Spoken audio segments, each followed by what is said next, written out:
So, how do you like stuff? It's all right, I guess. Call ended. Best call ever. So, uh, Metro 2033, you say? Ah, yeah. I've never played it.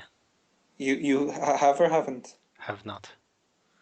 I smell an episode of Game Rich Time Poor on the horizon. Yeah, we we could briefly, I suppose, discuss Awesomenauts. Okay, now or Yeah, if you want. all right? It's it's seems to be a good game. It seems to be a game that takes a lot of investment to, you know, Shall get. we? Shall I like lead us in? Oh, do the whole introduction. hmm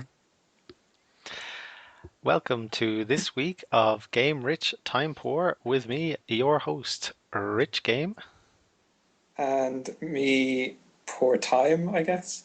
I guess. Poor Tim, perhaps, who knows? Yes, we shall be discussing Awesomenauts, an indie 2D platforming, unusually MOBA, similar to maybe a cross between League of Legends and Smash Brothers, Super Smash Brothers Brawl, say. Kevin, you've played the game. What do you think? I think, uh, as I was saying before, you rudely interrupted me with your introduction. In your Uh, face. okay. Um, it seems if you put the time in, then you'll get a lot out of it. Uh, I don't know, it seems to take a lot of time investment and time before you get to the point where you are enjoying it maximally. Uh, How long would you say it took you before you said yes, I am good at it. I'm good at um, this game. Well, I have like a ridiculous over optimism and over self-confidence, so that was pretty much right away. I think that you can't evaluate it in a vacuum, that you have to compare it to other similar games. And I think where it excels is that it has leagues. So you don't start, like you start in League 9, it goes all the way up to League 1. Okay. And it's pretty good at assigning leagues based on your win-loss record. Okay. And so you're not thrown into the thick of it. A game like Call of Duty, part of the joy of playing it, or supposedly, is the like poning noobs. That's why people actually continue to play it, and that's like one of the selling points for the game. Whereas with Awesomenauts, you start at your own level, and those who invest more and more time into it, inevitably get better, rise Mhm. through the leagues. Um, like I was in League Two for a while. I'm currently in League Three, just because I don't take the game very seriously the way some people do. No. Okay. No, I accept that point. It's okay. Just to say you don't take it seriously. But And okay, I'm sure some people take it a lot more seriously than you do. some So people do, and they're like swearing and all this, and all right. but I like that it's just kind of text based. You don't talk to other people, you don't hear people talking, whatever. I hear that's not the best experience. Is there an option for voice chatting No, or no. okay? Do you have a favorite character? Um, am I allowed to evaluate purely on catchphrases? Yes, yes, you are. Okay, Froggy G, my favorite character is um the Froggy Froggy G. Froggy G, yes. Pimpin, Pimpin. One thing I don't like about some of the things, and Froggy G is one of them, is I find the insults a bit much for what is effectively quite a kiddie game with a friendly community. He says, "Yo, mama, so fat," and it's supposed to be, PHAT, but you never actually see it written down. Oh, And so I think like that's a bit much. We're teaching our children to, call each other's mothers fat yeah, because most most people won't be aware or I think take that as PHAT. They'll see it as FAT, especially when other awesome nuts like their taunts are quite sarcastic and things. yeah. So he's actually complimenting the person's mother. Um, if I understand what fat means. um, it's kind of cute, It's like a compliment insult type thing, and Okay. yeah, I think it. Well, anyway, Well, am in a ridiculous minority on that one because all everyone right. else finds it entirely adorable. Most people will miss the subtle subtext. Yeah. Uh, uh, Um. So my favorite actually, and I think probably the most, well, my favorite is probably Leon. Has been Leon. Because there's a lot of the game it can be quite unrewarding if you're playing as, let's say, a Lone Star who wins more matches than he loses because he's a pusher. He's like, purely down to business, whatever. But the only kind of victories you get in it are when you kill another player, which are few and far between few and far between when you play as someone like Lone Star, when you destroy a turret, and when you actually destroy their base and win. So all Lone Star can really do is destroy maybe one or two turrets and win the game, So you could play like a half-hour game and only get maybe like two good moments in it. Whereas if yeah, you're Leon, like I just left a game there and I played as Leon and I got 10 kills and two deaths. And each kill that I get is fun. yeah. It's like a victory. And then when you destroy a turret, it's another victory and then when you finally do win, that's a victory. My actual new favorite character is a new character called Ayla. She's like, cute girl, but actually she's destructive and evil and very overpowered at the moment. What I like about her is she kills a lot, but she also dies a lot. All right. And that's very fun. And my teammates hate me because I die a lot, but I don't care. I don't care about my teammates. I play the game. I play the game to have fun. But unfortunately, team-based games, Yes. indeed.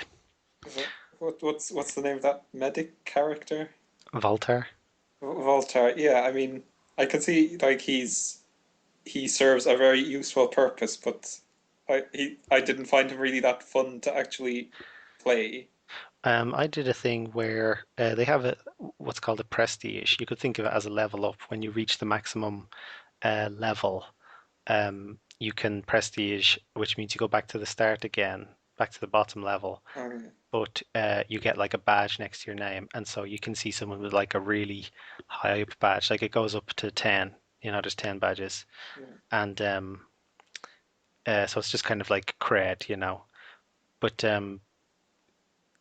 I played one character per prestige. That's what I was doing. So I did it with. So first, I just played as everybody for first prestige. Second, I played as Lone Star. Third, I played as, I believe it was Ray Lynn. Fourth, as Leon, was it? Fifth, as Voltaire. And I can tell you, like, Voltaire was the only one who I was very close to. I had like maybe 10 more levels and I would prestige as him, and I just abandoned it. Like, he's just not fun at all. Playing as Voltaire is not fun. Everyone is like, heal me FFS, and I have to say, stop taking, three railing snipes to the face in a row, FFS. Yeah. Um, like I do nothing but heal them. Like that gives me money. Of course I do it. And like Voltaire wins games. He's like particularly if you put him behind two tanks like Clunk, the exploding robot, and Durple, the kind of mobile turret, if you like. Um, he like if you put a Voltaire in between the two of them to just keep healing them, they will just like steamroller any game. But it's just so not fun to play as him. Mm, It's completely unrewarding. And yeah, if you ever play with a Voltaire, just be very appreciative. okay. So, like, you were very appreciative of me when I played Voltaire. I don't remember you giving out to me at all. No, Uh, not you. Never. is there a way to make a kind of healer character be fun to play? Oh, It's not fun to help people. Come on. well, one like I played as quite an aggressive Voltaire, and you do see people. I once saw a guy who played Voltaire in a certain way where I was Leon and he kept killing me.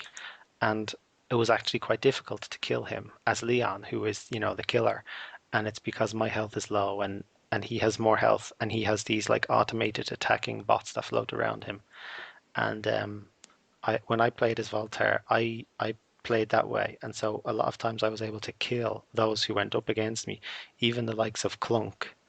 Um, so you can make it more fun, but it's never going to be as good as any other not. Like you have your teammates pulling you one way, saying heal me, get down here, because like that's all they see you as being good for. And you don't want to do that. You want to go off on your own, kill people, whatever. But then when you do that, sometimes you die, and they're like, don't go by yourself. And so you get pulled both ways and it's never fun. But what can be good is like at the end of the game, people could be like level 25, something like that, and I'd be level 40 because I would have earned so much solar. And Okay. actually, that will tell you, like as Voltaire, I earned a lot of solar, so I leveled up very quickly. I went through a lot of like getting close to prestiging very quickly, and still I abandoned him. I'll tell you how unfun he is to play. So, That's right. I said unfun. unfun. Why would I object to that? Well, it's just not. I know how understanding and forgiving we are of the English language and how it's fluid and everything, but Yeah. unfun just rolls off nothing. Not one's tongue, nothing. Uh, we could go through each character, or we could just leave. Does Voltaire have any zany catchphrases to make up for his unfunness? Don't they all? Um, he, uh, my favorite is owner of a lonely brain, which I'm sure is a reference to something. Owner of a lonely heart. I think that's a song. Oh, okay. Well, his is owner of a lonely brain, and like that sums up the whole character. Like if you play as Voltaire, you will be lonely. It is not good. Oh, oh dear. Okay. So you want to go through all characters? Yeah. Do you have them there? I'm sure I could. I can get them up. Knots Builder, by the way, knotsbuilder.com shows you like you can virtually buy upgrades and stuff. And so you can see, oh, if I bought this, I would have higher DPS. And yeah, it's probably the best Awesome Knots website for that. Okay, so we discussed Froggy G. I was Um, going to Awesomenauts wiki. no, I've got them here. Froggy G, we discussed briefly. I actually Froggy G is probably my least favorite to play against. When someone is good with Froggy G, they're just unstoppable. I just can't touch them. I can't, they splash Mm. through you. They spin around. They jump away, and even just his normal shooting gun is very powerful. And I just have no. I just can't even touch him. I hate Froggy G. Or is he generally acknowledged to be the best, or is that just No, it's poor more. product? It's more like yeah. It's more like me because I like to kill them. Okay. At the moment, the awesome not that's considered to be too overpowered is Ayla. So I mean, what happens Oh, is every time they introduce a new Awesomenaut, that person is overpowered usually. So this happened with Scalder. Um, this happened with Genji. Um, it happened with Ayla. It didn't happen with Admiral Swiggins, PhD. I love him already. Yeah, best name. It didn't happen with Admiral Swiggins, and I'm actually glad that they went that route with Admiral Swiggins, with his Yeah, name and his character, because if you look before it, you had Genji, who's kind of like Lilo and Stitch, the little monster. He like cute, like he's very cute, but actually he's a killer. yeah. And it's like that's the joke. And then they had Ayla, and it's like she's very cute, but actually she's a killer. And I was like, oh, we're in dangerous territory here because if they do that a third time, then it's getting quite redundant. Whereas with Admiral Swiggins, yeah. But all right, we'll take them one at a time. Um, Lone Star, Pusher. I think what he's best at is destroying turrets. That's what he's for. Just pushing the enemy back and throw dynamite at the turret and just rinse and repeat. Leon, Assassin, uh, good for killing people. Probably the most fun to play for me at least, because he offers like the most reward because you can kill the most people, most immediate reward. Clunk is ridiculous. I find him very difficult to kill, particularly if a bot is playing as Clunk because he's got like superhuman reflexes. Like as Leon, I'll appear from being invisible and stab him in the back, and I'll instantly be bitten. Because he's like superhuman reflexes bot. I'm frozen on the spot, and then he explodes, and I can't run away because I'm frozen because of his bite, and I'm nearly dead. And if he shoots me, I'm dead, and it's just impossible. But Clunk can be very difficult to kill. Um, Voltaire, we've spoken of. The trick is to put a lot of up first, get all the money. So do it like a money upgrade, so you get more money when you heal, and then upgrade your heal, so you get more money. So like every time you heal, you get 5 solar. So if you're healing the two little bots, you get 10 solar each time. So you're just getting ridiculous amounts, and you can put that money into upgrading your attack bots. And so um, you can stay ahead of everyone else. So while they're like Leon say is he's upgraded maybe 3 or 4 things, as you Voltaire could have upgraded twice as many because you have earned twice as much solar. But it requires you kind of being left alone or hiding behind someone or supporting them. Gnaw, I think the real trick with Gnaw is like Who? Gnaw, Gnaw, get gizma. I do not know this awesome knot. Uh, Gnaw, the poisonous little monster man. Is he a new one? No, he's one of the Uh, oldest. okay. Well, anyway, go on. Tell me about him. He spits the poison and stuff. So he can put down little weedlings, which are like mini turrets. Um, those are very good for certain levels. Like I said, like you can mini turrets. You can make them put them down, and they can like shred whoever comes close. He just spits his poison at people, and he's probably best used when you upgrade his bite poison, so you can bite the enemy a few times and just run away, and so they won't die immediately, but unless they get health, they will die. And so that's probably the best way to use him. And he's quite small as well. So, but like as Leon, I like to fight him because he doesn't have much health, and so I can just kill him. He can't get rid of me. Coco is very good in the second map, where it's just one turret. There's only one way through, because she has that ball. She's like a harassing character.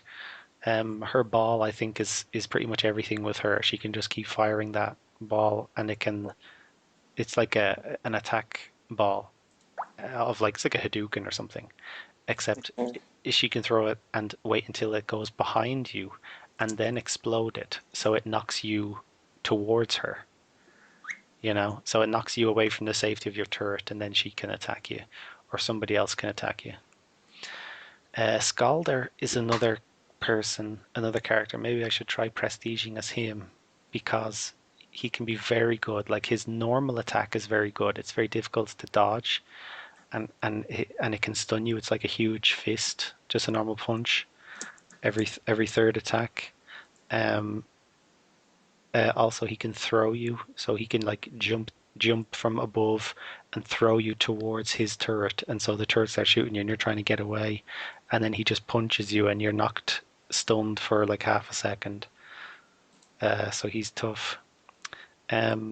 Yuri works very well with Leon because he can drop loads of mines, and then Leon can tongue lash the person towards them. It's beautiful when you do it. It's absolutely beautiful because you just destroy them. But Yuri is like a floating character, and I don't like those. But for Leon, he's easy to kill. Yeah, Ray Lynn. I love playing as Ray Lynn because you have the long sniper Oh scope. yeah, So I remember. that's always fun to like plow through loads of enemies, and especially when you get solar for each successful hit. You know, she can level up quite quickly, and also the she has like her energy barrier which slows people down going through it. The best is if you can slow them down and make it cause a lot of damage. And if you make it so it lasts extra long with an upgrade, you can just box them in. You can just box the enemy in and put them there, and they just can't go near you because that thing is there. And if they ever do go through your energy field, it like makes them very slow, starts taking health, and then you can snipe them, and it just destroys them. Uh, Derpel, you wanna add anything by the way? I really have nothing to say other than to comment on Froggy G's various catchphrases. You are the expert here. Do the catchphrase. Pimpin. It was Uh, worth the wait. I Uh, remember he had some other good ones. I can't. What were they? Yo mama so fat. No, that's a harmful one. Let's see. Um, Froggy G in the building, yo. well, okay, I guess that's funny. Yeah, he's kind of like the knots get better the older they are, the younger they are. Like back at the beginning, like Lone Star, I think is a bit of a waste. He's a sheriff. That's all there is to it. You know. But if you like take one of the newer ones, they're hilarious in comparison.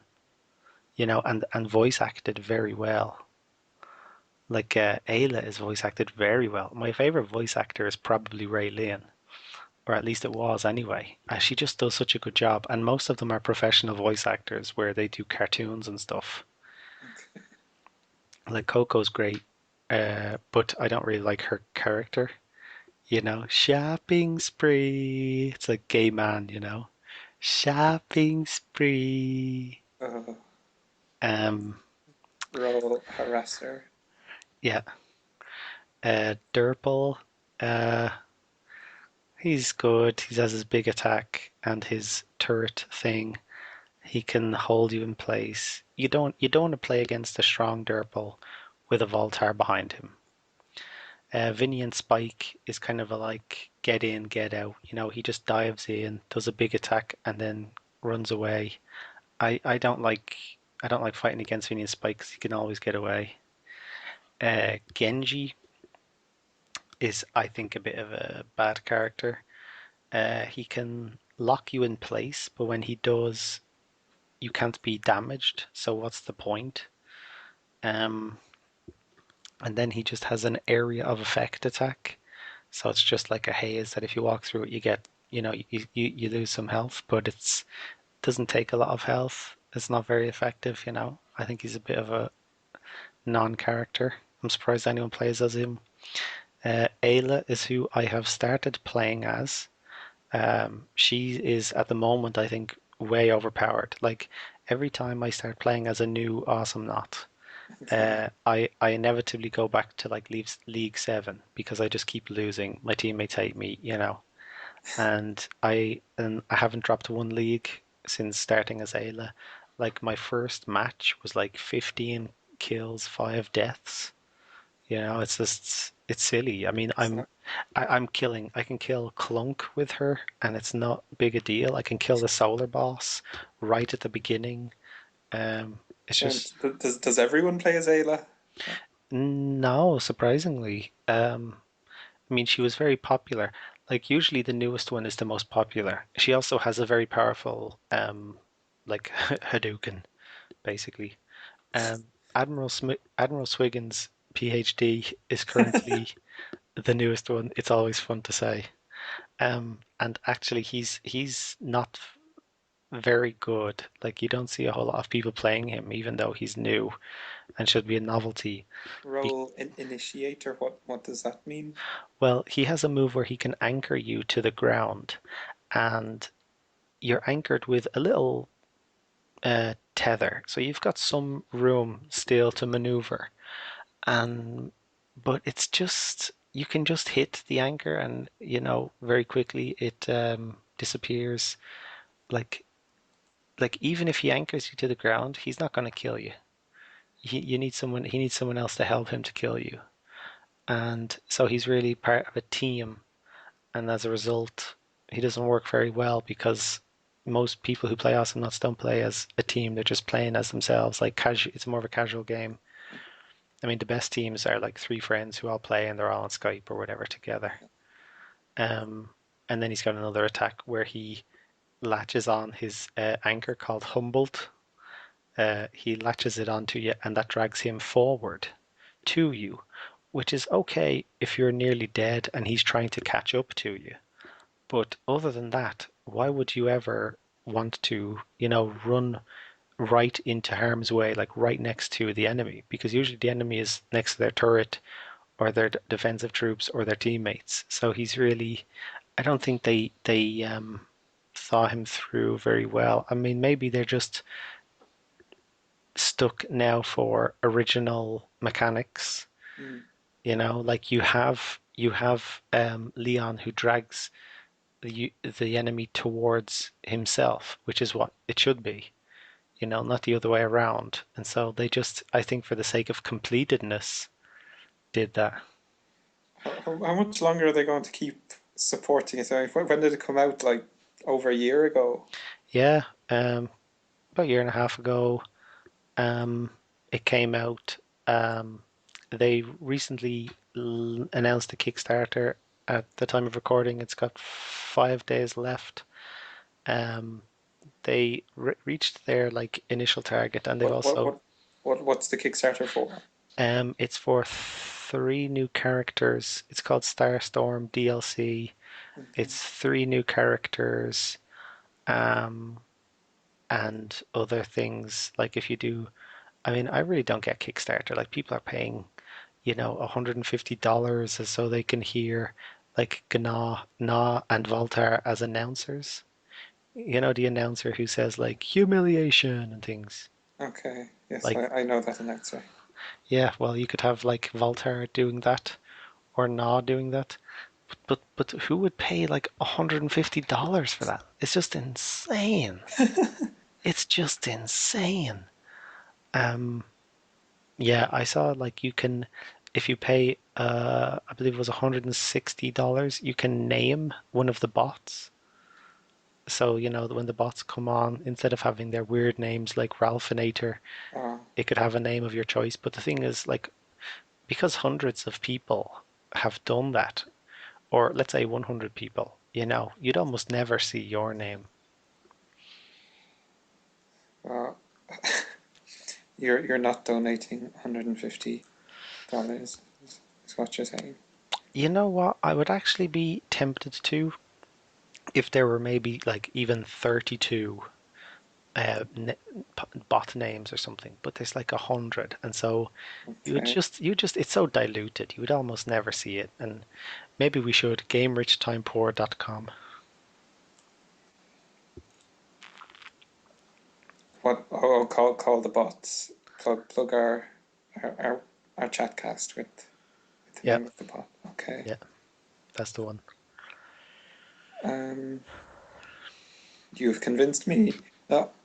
I kind of want to start playing Awesomenauts. I like the idea of a game that like you're not just jumping through the hoops the developer has set for you. Like it's a skill that you gradually get better at. And Yeah, I mean, you also like, I think what you learn over time and what's good to do is because I prestiged as different characters, I now know like when um let's say when Voltar is trying to get back to his base um and not get killed, I know the route he will take and I know how he'll do it. I know that he's going to try floating because it's more difficult to hit him. And so I will like go underneath yeah, and so he won't see me and I'll jump up from above. So like I can now read the map better and yeah, the mini map is like your friend, you know. yeah. That you should be looking at the mini map a lot. But yeah, you do get better, you know, the longer you play it. But it's more like an addiction, you know, it's like an adrenaline rush. I'm an adrenaline junkie. It's like it's a multiplayer, and so you're never gonna finish it. But you Yeah. know, like some people, like I used to play Counter Strike, but I just like Awesome that feels less. I don't know. It's nicer community. Okay. Um, so like you say your teammates are really angry with you, but it's like pretend angry.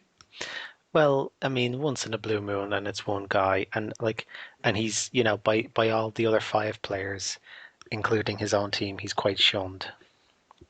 Because I heard about like Defense of the Ancients, and apparently the community for that is really like elitist snobs. Yeah, unforgiving. Um, they don't want to teach new players, you Yeah, know, because like they just want to win their game. yeah, See, I think the difference is that their games can last for like an hour, and so it's a big deal. You know, when you sit down to play Dota or Dota 2, it's a big deal. Whereas with Awesomenauts, in theory, it's more casual. You can drop in, drop out, and a game can last. I mean, they say it could be like 20 minutes. It's usually longer. It's usually more like 35 minutes. But it doesn't feel like. And I think actually what helps as well is like the overt um, not taking itself too seriously, character art, voice acting, yeah. animations. But at the same time, there is a lot of skill involved if you want it. Yeah, I mean, the real skill is actually in the team, you know, and those are the people like League One are people like three friends and they all Yeah, play. But that's unfortunately that's not going to happen for me. No, and I don't really want to because teams always want to win, you know, and I don't like for a long time as Leon, I just didn't even try to win. I tried to lose, but just try to rack up as many kills as possible. Yeah. it's fair enough. Hmm. Well, it's more fun. Like I would get like let's say 15 kills in a game. So I've got like 15 feel good victories, whereas their team destroyed, let's say, two turrets and their base. And so they got three, you know? Ted McPain.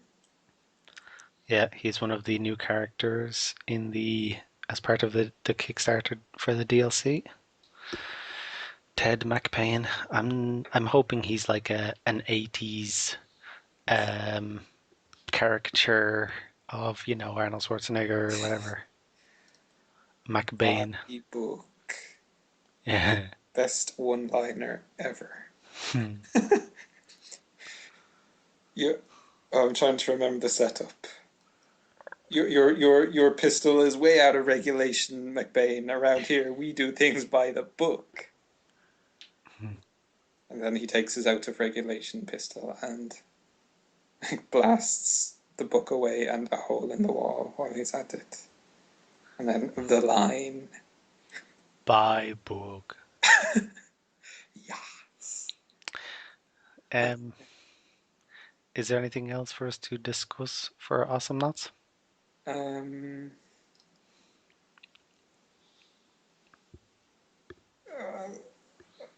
I played I mean, I played a few games with you, and I really don't know very much about it. So, Yeah, it gets better the more you play it. Well, that's it for another week.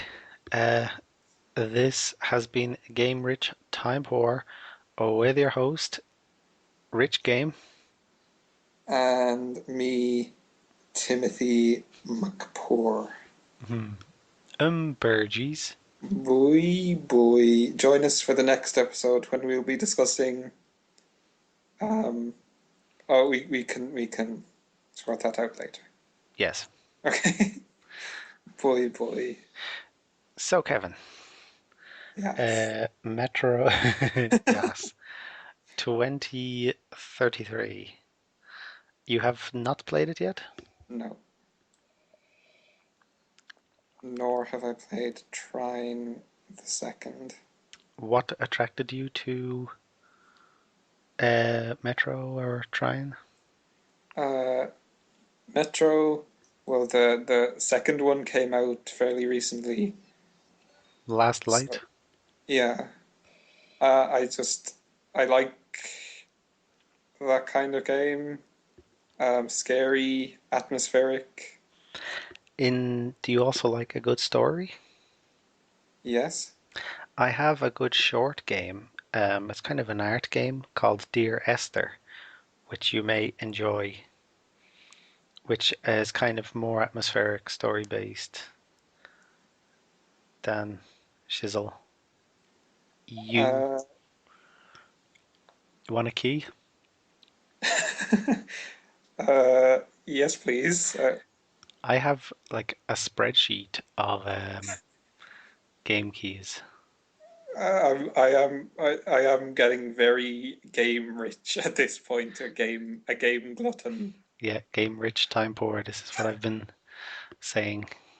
So, Dear Esther, 1 second. So I'll send this to you via Skype. But what I like about Dear Esther is it's short, you know? Okay. Have you got that? Uh,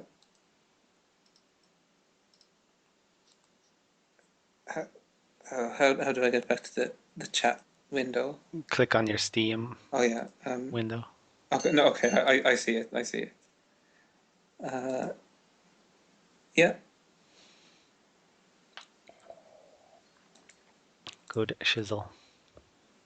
So you have played Dear Esther yourself. To completion. That same person who made Dear Esther has also now been behind the sequel to a surprise success indie Uh, game. Amnesia. Yes. Yes, oh Kevin, you are boned up. Have you did you just Google it when I told you? No. Well, I already have the first Amnesia game, so I've played it. no, I have not. Me neither. Game rich, time poor. Indeed. With me, your host, Richard McGame. Okay. I'm very grateful for all your keys, but just don't give me any keys for a while. Well, Dear Esther is something that you could knock out in a night. All right. Yeah, so So, that's actually now I want games that are short, but I have to say, like the Mass Effect games, I really like. I really like the story, even though they're longer. yeah. But like then you have to kind of think is like one Mass Effect worth trading for like 20 Dear Esthers. Yes, frankly,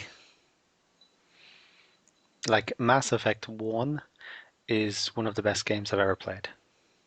Perhaps, like, if not the best. Um, and it's like got the most insane learning curve. For I've played the first two Mass Effects. oh, what did you think of the first one? Did you get anywhere close to finishing it? Did you just give up? Uh, I finished the main story. I didn't finish every single little side quest. When did you play it? Uh, about like a year ago. Game Rich Time Poor Mass Effect 1? We Uh, at some other point. okay. Sorry, I dominated the previous one. Um yeah, what did you think of Mass Effect 1? I think I preferred Mass Effect 2. Oh, why so? Uh, Without spoiling it for me. Better story. Wow, I'm surprised to hear that. I I mean, well, maybe the actual story in the first one was better, but the second one had more interesting characters. More interest. The individual stories of each character were more okay. interesting. Yeah, because in the first one it's mostly about Shepard, whereas the second one players have their own worlds and story arcs. Yeah. How far are you into Mass Effect 2? Not very far. I just got the purebred Grogan, Okay. who's like the new Rex, I assume. I don't know. Grunt.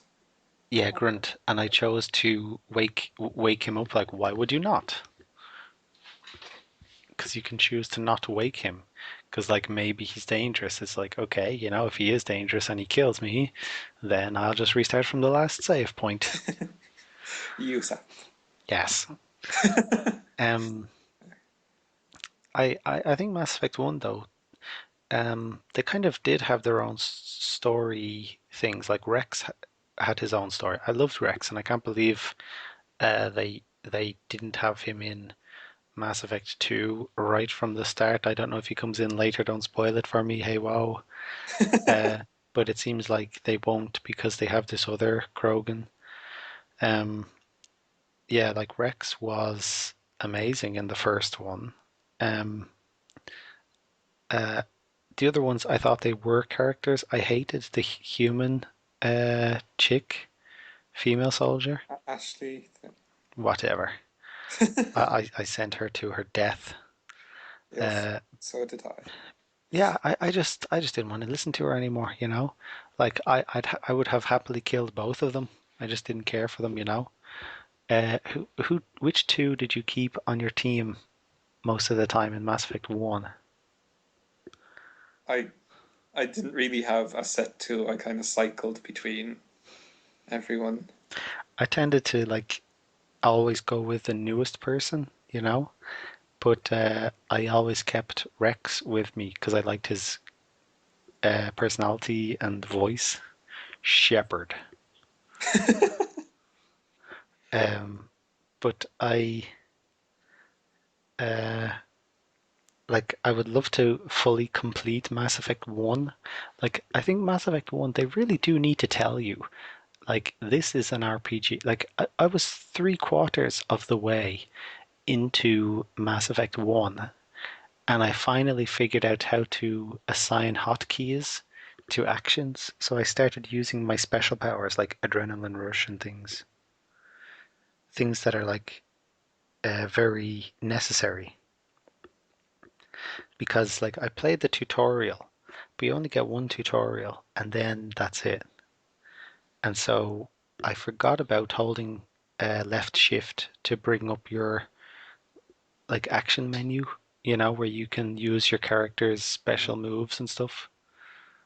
But even then, like it's not easy to figure out what does what and everything. And actually, it's quite replayable. I learned because you can play as different classes. Yeah, what class did you pick? So the first time I just I put myself in the sure hands of the developer. what what sex is your shepherd? He was male. Okay. Apparently, the woman has much better voice acting, is what I hear. I was quite happy with the man's voice acting, I have to say. I wasn't unhappy with it. He was a little bit bland, but You, he was fine. I think that's kind of what they were going for, like Joe Everyman, Uh, I actually have to say, I tried playing as the woman briefly and as an adept just to see what would happen. Yeah. Because I hear that, like, as an adept, it's more about, like, you have to find a block that's near the enemies and you, like, use your biotic powers to pick it up and throw it at them, and I was like, oh, that's interesting. And I thought, well, I'll just play the exact opposite of what I was playing as the first time, and I'll be a woman. So I'm Jane Shepherd, and it was really weird. I thought it wouldn't make any difference because I remember playing games before, and when you play as a woman like Lara Croft or something, it doesn't I just don't care. But playing as her was really weird. Like the first time I was Shepherd, whereas this time it was like these things are happening to Jane Shepherd, and I am controlling her. They were no, Okay. they were not happening to me, and I was like, oh, that's weird. I wonder if that's what girls experience or black people experience or whatever when they play computer games. Um, I mean, would you have felt the same way, like if you had made your shepherd be black? Uh, like this isn't me. Is it? Um, well, playing The Walking Dead as a black Lee made no difference Yeah. to me. Maybe, I mean, I suspect there's a bigger difference between men and women than there is between like a white man and a black man, white woman and black woman. Maybe. Maybe, yeah. Or The Walking Dead, you don't customize your own character. He's ready made, so you don't really have an option. Yeah. In Mass Effect 2, though, I really liked how he dies at the start, and so they actually incorporated, like, you choosing, are you a soldier, are you an adept, are you male, female, the into the very Uh, game itself instead Yeah. of doing it in a menu outside the game. Now, admittedly, the first one tried to incorporate those things, by saying like establishing connection failed, and you have to fill in the blanks like like is Shepard male or female? Is this the type of like what is his face like or whatever? Which like at least they tried. Whereas this way, I mean, quite literally, you are building his body so you can choose the gender. I wonder how they do it in the third one. Like he dies again. I was wondering, like, how do you do it? It's pretty good. Um, but uh, so I liked how they did that. But one thing I didn't like was you got to again choose his background. Like, is he the sole survivor of a massacre, or is he like an orphan who grew up on the mean streets, or is he someone who grew up on a colony or on a ship or in the provinces and came to the big city? And it was like that's not incorporated into, at all. Like you went to all Uh, this. you could change his brain somehow. I don't. No, no. Like, okay, you can change his. I'm totally up for it. Like you're kind of semi-cloning him. I totally get it. You can change his lymphatic system so that he's a soldier or give him like big muscles or whatever. Like I'm down with that. Okay, but then they say like you can change his past. And it's like in the first one, you gave a reason for that. Like the files were lost, and like which one is the correct one. Whereas in this one, you did it outside of the game. Like the whole, they went to all this trouble of doing everything else inside the game, and then this part is outside the game, and it's like, that's not very good. They just needed to go like one step further. Like if you're going to do it consistently. There was just this one thing that was, just outside of the system of the game. It's like it's a menu. That's what it is. But I suppose they've just, um, They made they well, they spoiled us by integrating the rest of it so smoothly that that kind of sticks out. that is it. Like they did everything else so very well that this one thing that is, like par for the course actually seems bad Yeah, so it's just reminding by you it's a comparison. game.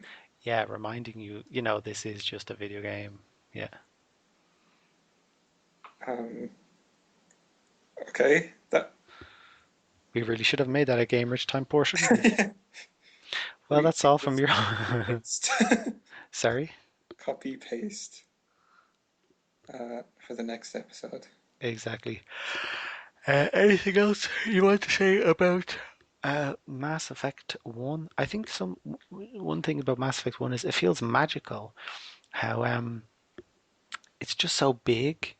Like I I know it's finite and there are guides to it, but because there's just so much content and also voice acting that like in normally so it's an RPG in disguise.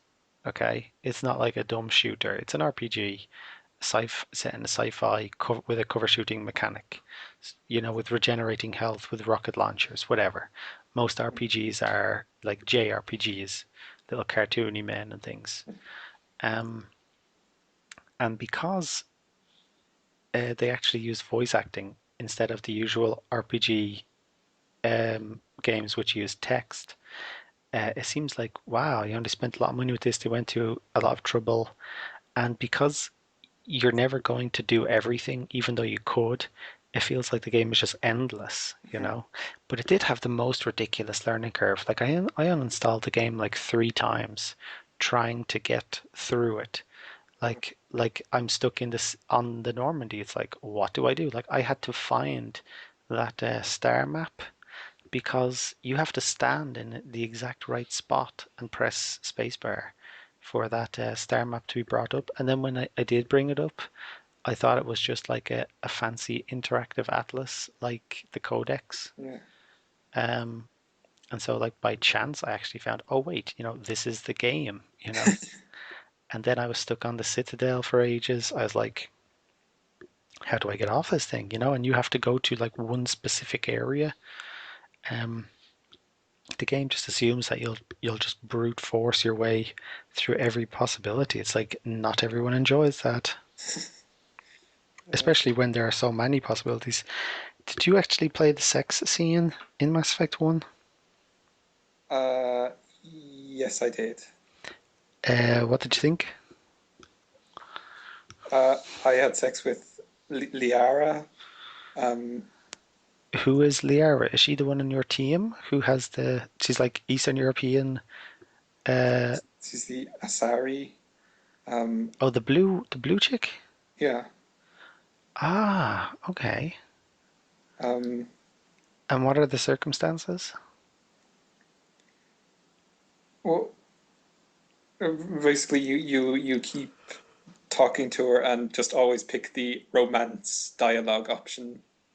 That's what And that's what I was doing because I thought I heard a rumor like you have sex with a blue alien and I was hoping it was her, but it never came up. So go on. did you have sex with anyone? No, I didn't have sex with anyone. What about I Lara? Kevin, I feel cheated. I feel deprived. I want my $60 back. Ha ha ha. As though I would ever pay full price for a game.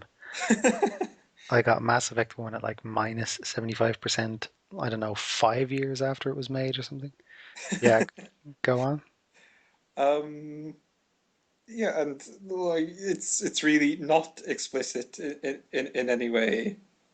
You, you just see some quick cuts of them like just kissing and touching, and then like Thrusting. Give me some thrusting. uh no, you just see some bare skin and Nipple. Blue nipple. You don't see any nipple, no. Male nipple?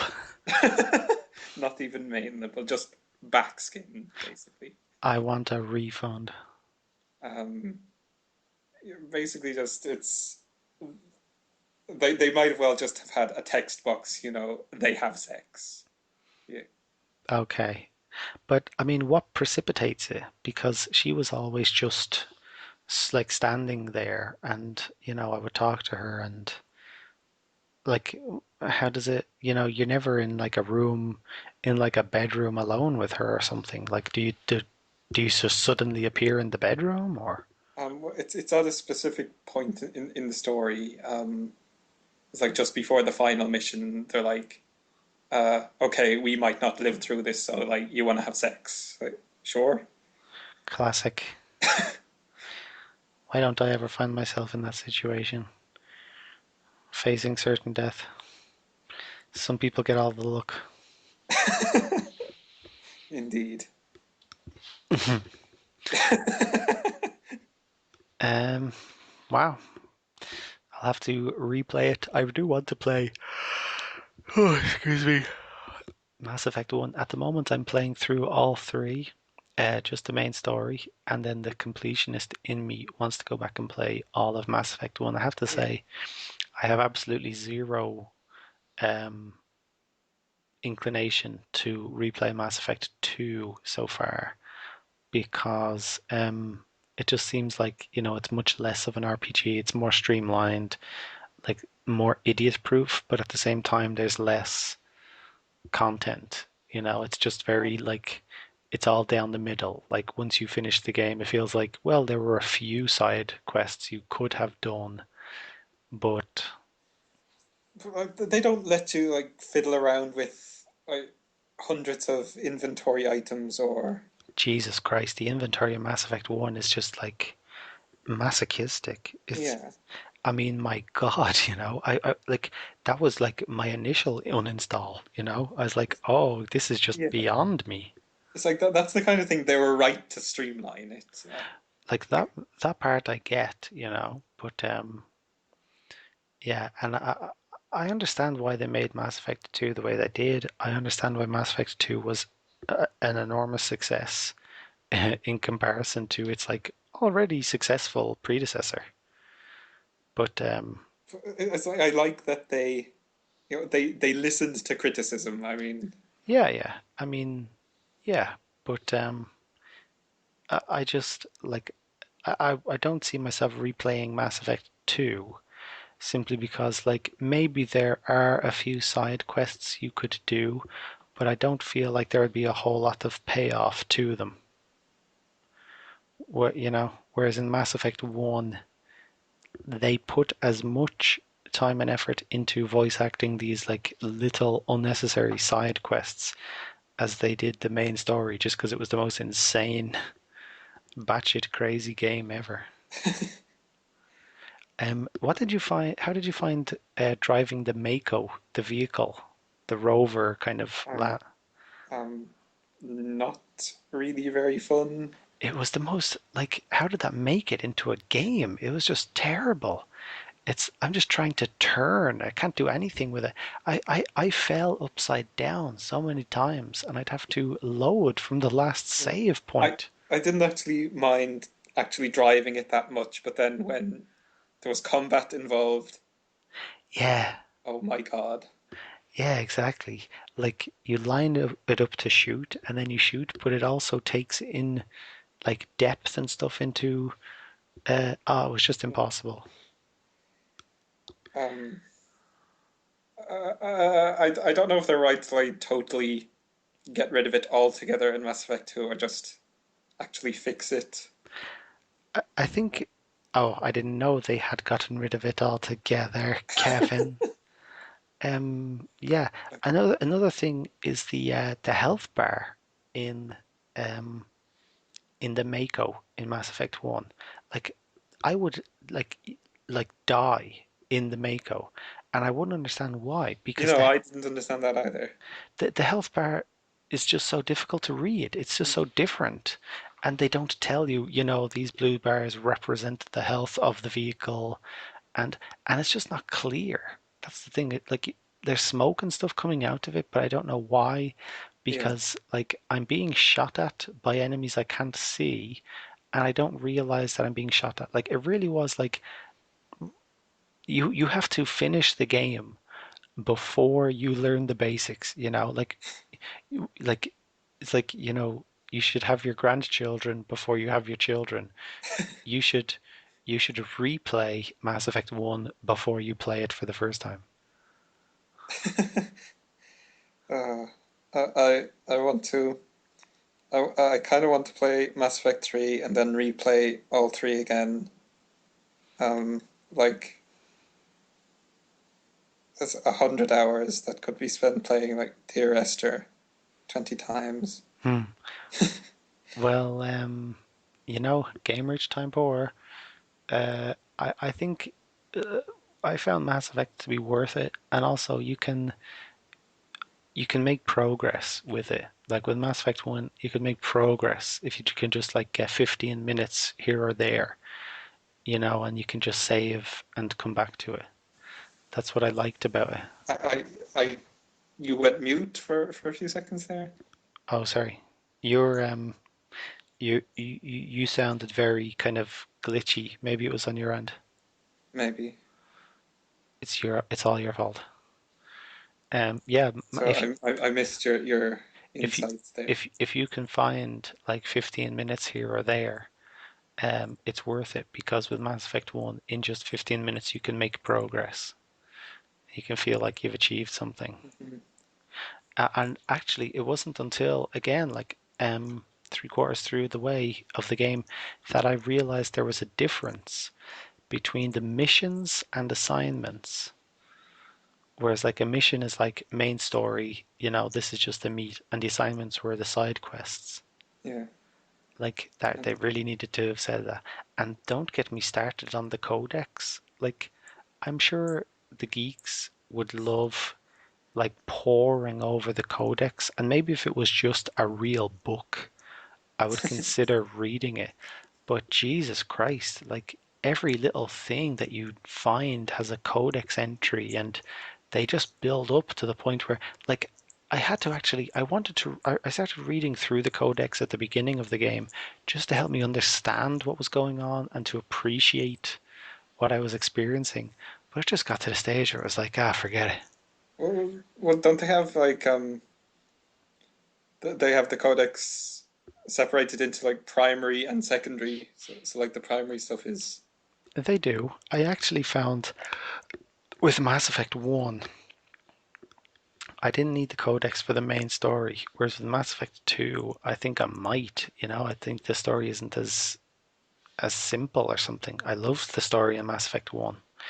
I loved how, um, and by the way, all spoilers, we're spoiling everything.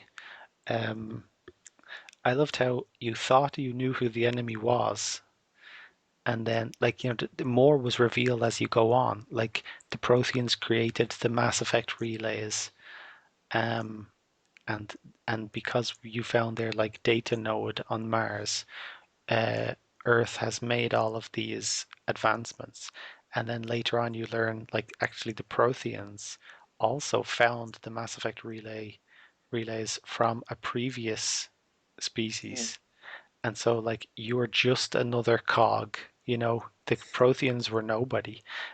What's your theory on the Reapers, by the way? Um, because you like Shepherds asks like, why do you do this? Why do you come around every like few tens of thousands of years and exterminate all life? Hang on one sec. Maybe. Sorry. Oh, I was just saying if when you're finished we can watch something. Yeah, I'm talking to Kev, my man. You can start something without me watching without me filming. Or keep watching Transformers. I'll keep it down. You were downstairs. I couldn't. We won't be much longer, I don't think.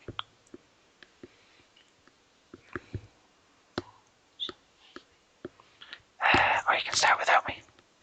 Continue watching your Transformers or whatever. Fashion, I don't know, some movie. I record movies. Okay. No, I'll finish talking and then I'll come down. Bye, Ashley. Sorry about her. Um, yeah, what is your theory on why like you ask the Reaper guy, why do you do that? Why do you come around every like few tens of thousands of years and wipe out all of the um like life, organic life, after having given them like this technology and allowing them to advance a bit? Like, what was your theory on that? Uh, I I can't say anything about Mass Effect 2. Ah, okay. My theory is that um they do it as a way of like harvesting technology. Like they let a species develop for like 50,000 years to to kind of like develop technology, and then they come and harvest that technology like it was crop, where they just wipe out like the chaff, if you like, and keep the wheat, which is the technology. Hey, well, Yeah. but if you know something I don't, then we can we Um, say nothing. it's it's it's a spoiler to say whether I know something you don't. Fair enough. It's a spoiler to say if it's a spoiler or not. You spoiled the spoiler for me. I'm sorry. Um, Anything else we can say about Mass Effect 1? Um, I liked that there was no jumping. I disliked how sometimes my team would box me into a corner and I'd find it difficult to get out.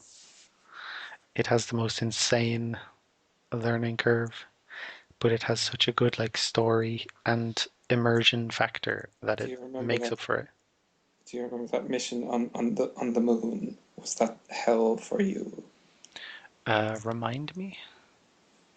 Um, you go to a mission on Earth's moon.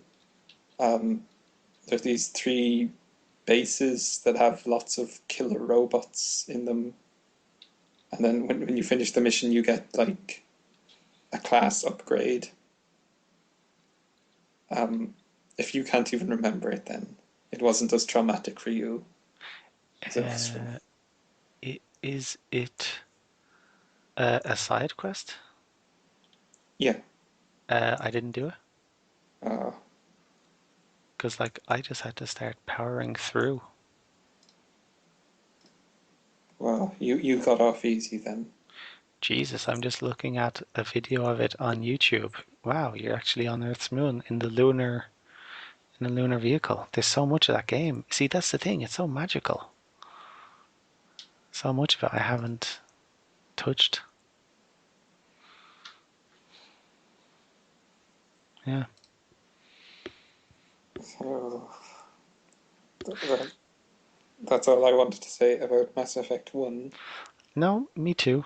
Me too. Um, Thomas was alone. That will be next week, will it? Or now. I really need to toilet All and right. I think I'll go downstairs.